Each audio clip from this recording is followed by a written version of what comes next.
Okay, Rabotai, we are continuing in the Sefer Kitzur Milchama.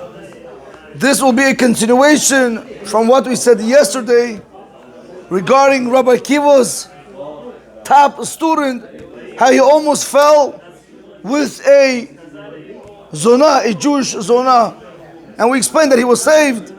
Please refer back to the previous lecture, but we need to continue because we're going to be short on time. Rabotai, he says me like this. Because remember, one of the questions that we asked yesterday was, when Hashem commanded Moshe Rabbeinu to take oil in order for it to be as a light, which type of oil did he say you should take? Shemen Zayit Zach. Shemen Zayit Zach. Clear olive oil which was crushed for the light. So the Ben Ish Chai asked, I don't understand. If the whole purpose of oil is to light, and the Torah is compared to light, so you need light. So why do you tell me I need olive oil? Use any oil. That's what we spoke about a little bit yesterday, if you guys remember. So now he's going to continue from that. Ve'omer Ben Ish Chai. Basically, the Ben Ish Chai is also continuing. Let me just give you a background that when Rabbi Akiva's student almost fell with this Jewish zonah, in the end, he was saved, as we explained yesterday. And now the Ben Ish Chai is going to explain how this whole thing came about. The Ben Ish Chai says, Ki ha-Satan nitkane b'talmido shel Rabbi Akiva. The Satan, he was jealous of the Torah of Rabbi Akiva's student. U'b'toroto, and his Torah, ve'ratzah la'abdo min ha'olam hazeh min ha'olam haba. The Yetzer Hara wanted to make him lose this world and the next world. So what do you want to make him do? He wanted to make him sin with this Jewish zonah. However, Rabotai, and this is what we want to show. What means limud Torah? What means to learn Torah? However, kocha shel Torah, remember this line. The strength of the Torah, higina ala talmid. It protected Rabbi Akiva's student, shelo laredet lebe'er shachat, that he shouldn't go to Gehenna. If you guys listened to the previous show yesterday, because she saw how he was learning Torah, and she saw also the angel Gabriel standing next to him, and she was shocked. How can I make him sin? Etc. So once she saw the way he was learning the Torah and teaching thousands of students, she said, I can't make him sin. Like we said yesterday. So we see over here, Rabotai, that the student, what stood by him? What stood by him? The Torah, the koch of the Torah. Not any regular Torah, real learning Torah. Kimosh Amr Chazal al Torah, like the Chazal say on the Torah. Agune magna ve'atzlu masla. Pirush Rashi. You ready for this? Ha-Torah migina al ha'adam min ha'yisurim. Did you hear what I just said? The Torah protects a person from suffering.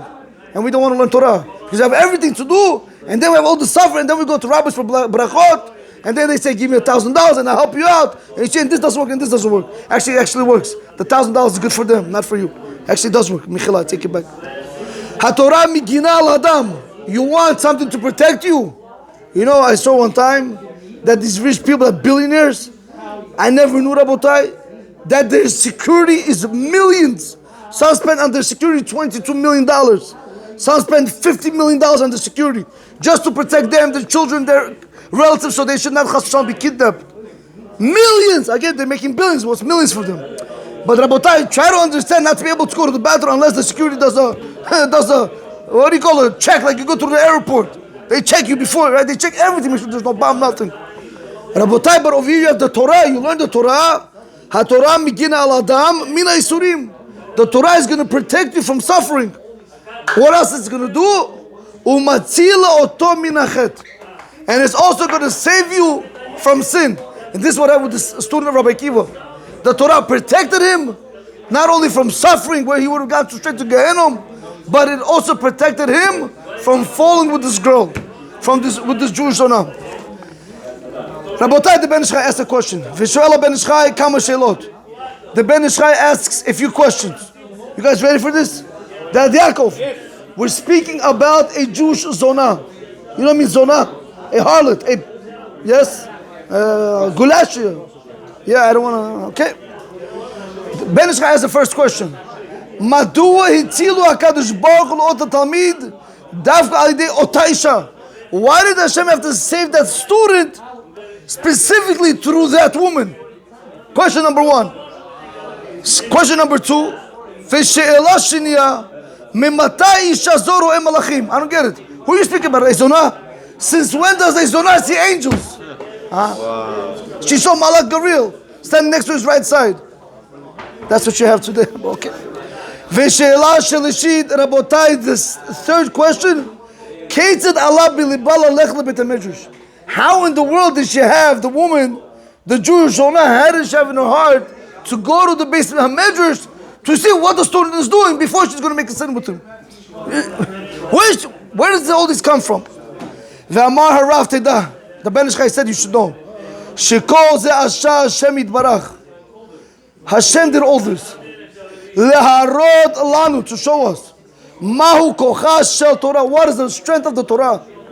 שכן האישה הזאת הייתה מחטיא את הרבים, והייתה מראה כלענה. Rabotai, this woman would make many men sin. She would sin with a lot of Jewish men. And she was a very bitter woman. ובמקום להחטיא את אותו תלמיד של רבי עקיבא, and instead of making Rabbi Akiva's student sin, בזכות תורתו שלמד ניצל מן החטא. Because the Torah that Rabbi Akiva's student had, that saved him from sin. ולא עוד אלה שלקחה את השלכה של היטהרה, והפכה את המרשי אותה פרוצה למתוק.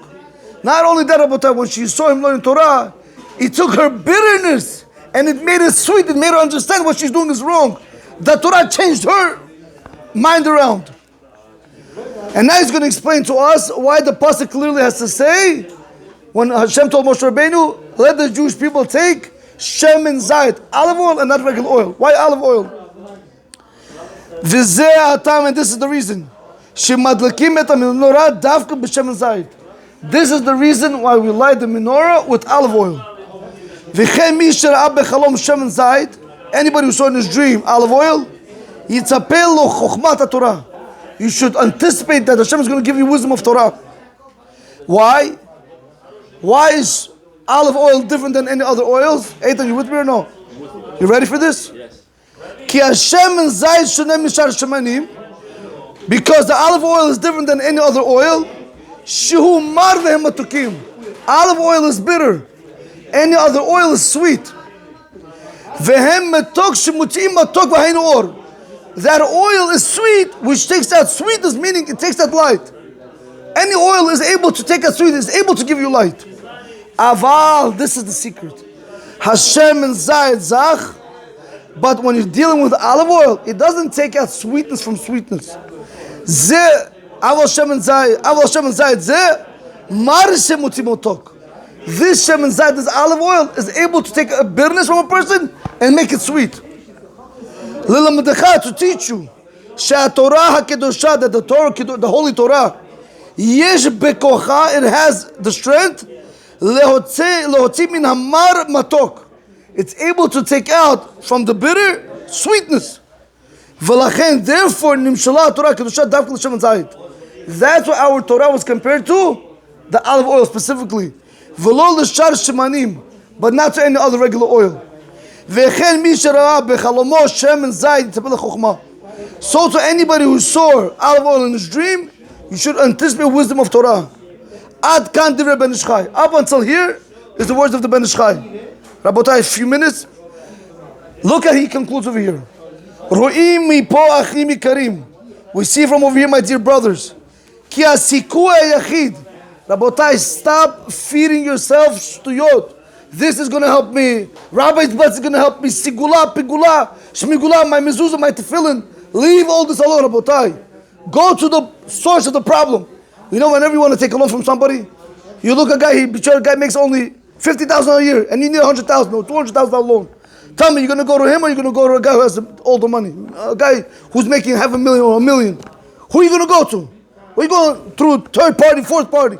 Go directly to the source who has the money. Rabotai, look what he says. The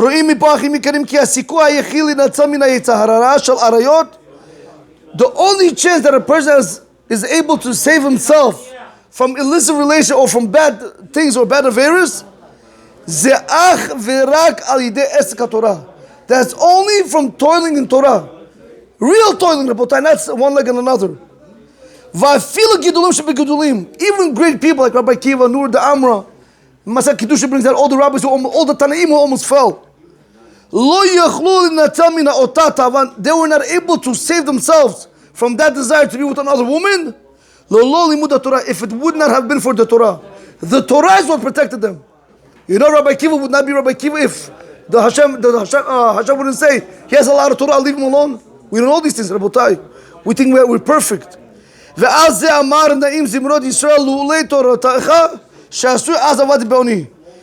why the pastor says, Rabotai, if your teaching wasn't my toy, my delight, I would have been lost, chas v'shalom, in my impoverishment, I would have been lost. So we see from over here, from the first advice, if a person is able to, if a person wants to win and succeed, to defeat, to not to chas v'shalom ever make an affair when it comes to all these forbidden relation business, the only thing that's going to help you, Rabotai, you got to connect, you got to attach yourself to the Holy Torah. Nothing else is going to help you, Rabotai. You can do whatever you want, ain't going to help you. Today, Baruch Hashem, you have many shiurim in every place. Shiurei Gemara, Shiurei Zohar, Halakha ve'od. You have lectures on Gemara, lectures on Zohar, and Halakha, and furthermore. And this is what I want to show you, Rabotai. A person needs to reawaken himself. He has to awaken himself to go and listen to words of Torah, Halakha, Gemara, Shiur, Zohar, Mishnah, whatever it is, Rabotai. Stop being home like a couch potato and go learn Torah. Honestly, you're wasting your, I'm telling you, the people that sit at home, they're wasting lives. I'm telling you. They're 40, 50, 60 years old. Ask them what's the first Mishnah in the Gemara. Ask them, what did you finish? You're 70 years old. You finished one Mishnah, you finished one daf of Gemara. What did you finish? No, I have $1 million. This $1 million is not for you, it's for your wife and for the mistress, Lolan, how the Gemara says. The money that you make, the house that you have, after you die, who do you think is going to take it? The Gemara tells us that wealth is to the, how do you say, it's to the, not to the offspring, it's against the husband. Because of that, problems happen. Rabotai, he concludes and he says, Ukimivan, over here we're speaking about how the sanctity of a person.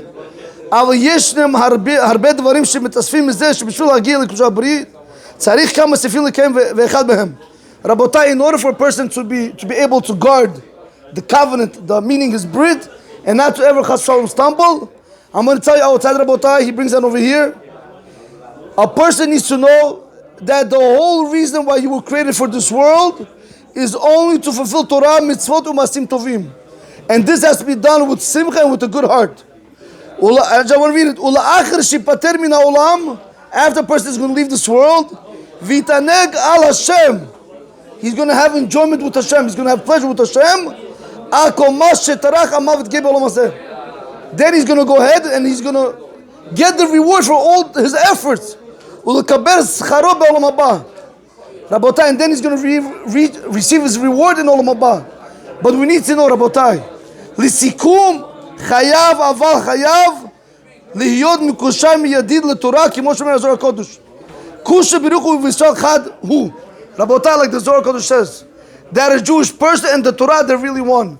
If a person does not have Torah, Rabotai, he's considered dead man walking. He's alive, but he's considered dead man walking. That's what we want to try to attach ourselves to the Torah. Baruch Adonai Olam. Amen. Amen.